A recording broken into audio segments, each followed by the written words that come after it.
Assalamualaikum warahmatullahi wabarakatuh. Ma'asyiral muslimin, muslimat yang dimuliakan oleh Allah. Dalam kesempatan ini kita akan membahas tentang fiqih, di mana terdapat salah satu pertanyaan, bolehkah orang berjunub menetap ataupun i'tikaf di dalam masjid? Maka untuk menjawab pertanyaan ini kita akan melihat beberapa penjelasan ulama yang disampaikan.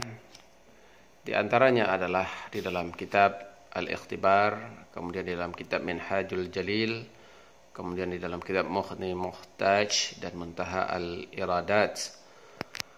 Disebutkan bahwa wa yahrumu 'alal junub dukhulul masjidi wal lubsu fihi wa ajaza asy-Syafi'iyyah wal Hanabilah wa ba'dul Malikiyah uburah للاستثناء الوارد في قوله تعالى ولا جنوبا إلا عابر السبيل ومنع الحنفية وهو المذهب عند المالكية العبور إلا بتيمم.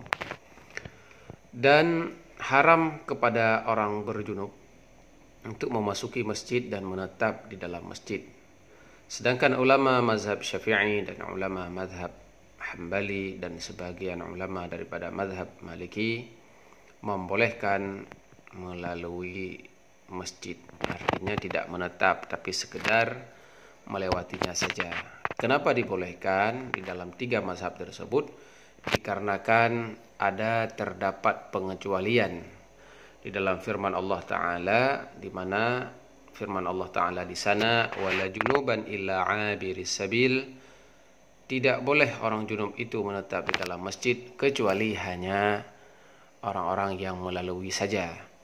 Sedangkan ulama daripada kalangan mazhab Abu Hanifah, dan ini adalah pendapat kuat di dalam mazhab Malikiyah, juga dilarang melewati masjid kecuali seseorang tersebut sudah melakukan tayamum. Kemudian mari kita melihat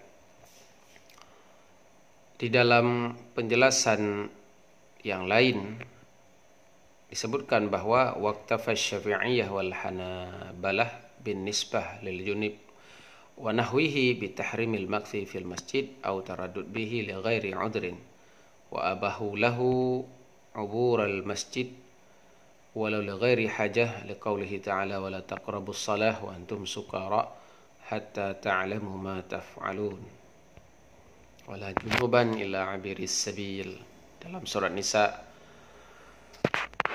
bermakna dan menganggap cukup oleh mazhab Syafi'i dan mazhab Hambali kepada orang-orang berjunub dan seumpamanya, yakni diharamkan menetap di dalam masjid atau berlalu lalang di dalam masjid tanpa ada suatu keperluan apapun. Dan mereka membolehkan bagi orang berjunub untuk melalui masjid sekalipun tanpa hajat. Karena mengapa? Karena Allah Subhanahu wa taala berfirman, "Wala taqrabus shalah wa antum sukara hatta ta'lamu ma taqulun." Jangan kamu dekati sembahyang sedangkan kamu di dalam kondisi mabuk sehingga kamu mengetahui apa yang kamu ucapkan.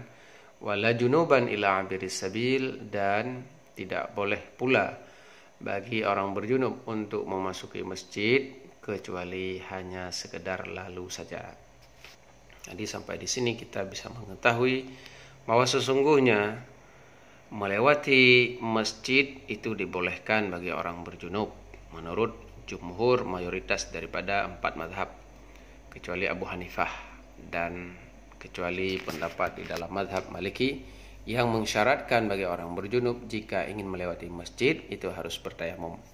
Sedangkan mazhab Syafi'i, mazhab Hambali dan sebagian daripada mazhab Syafi'i menyatakan bahwa melewati masjid bagi orang berjunub itu berlalu di dalam masjid hanya sebatas melewatinya saja itu dibolehkan tanpa perlu syarat tayamum sebagaimana yang dipegang oleh mazhab Abu Hanifah rahimahumullahu taala. Hadanallahu wa iyyakum ajmain. Semoga ini bermanfaat bagi seluruh kaum muslimin. Assalamualaikum warahmatullahi wabarakatuh.